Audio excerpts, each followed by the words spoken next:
वंदे मातरम। अगर समाज में किसी प्रकार का गलत कृत्य हो रहा है, गलत कार्य हो रहा है, तो उसका विरोध कीजिए। विरोध नहीं कर सकते तो आप उस विषय को लेकर चर्चा कीजिए ताकि लोगों को विषय ध्यान में आए और अन्य जागरूक व्यक्ति उसका विरोध कर सके। अगर विरोध नहीं कर सकते, चर्चा नहीं कर सकते, बोल नहीं सकते, तो आप उस गलत के विरुद्ध लिखिए।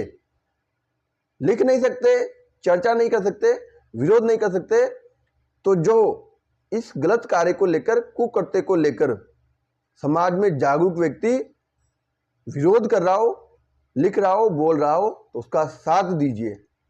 क्योंकि समाज को दुर्जनों की दुर्जनता से अधिक नुकसान नहीं है, उससे कई ज्यादा नुकसान सज्जनों की मौन से है। क्योंकि दुर्जन व्यक्ति दुर्जनता करेंगे, उस दुर्जनता का विरोध सज्जन व्यक्ति उस दुर्जनता का विरोध करके करेंगे, तो उस दुर्जनता पर नियंत्रण किया जा सकता है।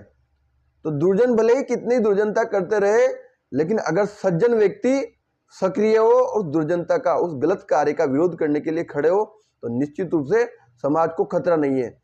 लेकिन दुर्जन व्यक्ति अपनी दुर्जनता कर रहे हो और सज्जन व्यक्ति मौन है, तो निश्चित रूप से समाज को बहुत बड़ा खतरा है।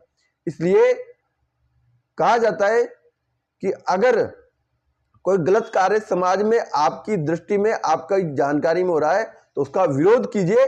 विरोध नहीं कर सकते तो लिखिए।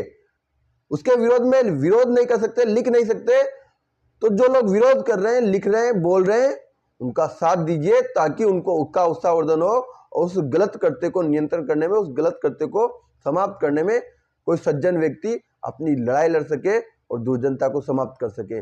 उम्मीद है समाज में किसी प्रकार का कुकृत्य, गलत कृत्य, दुर्जनता हो रही होगी, तो आप उसको देखकर निश्चित रूप से किसी न किसी प्रकार से, किसी न किसी परिदृश्य में अपनी आवाज को बुलंद करेंगे ताकि दुर्जनता समाप्त हो सके। और जो सज्जन व्यक्ति आपकी जानकारी में किसी दुर्जनता के विरुद्ध अपनी लड़ाई किसी भी तरीके से लड़ रहा हो, तो उसका साथ आप देंगे ताकि उसका उत्साहवर्धन हो सके। वंदे मातरम। भारत माता की जय।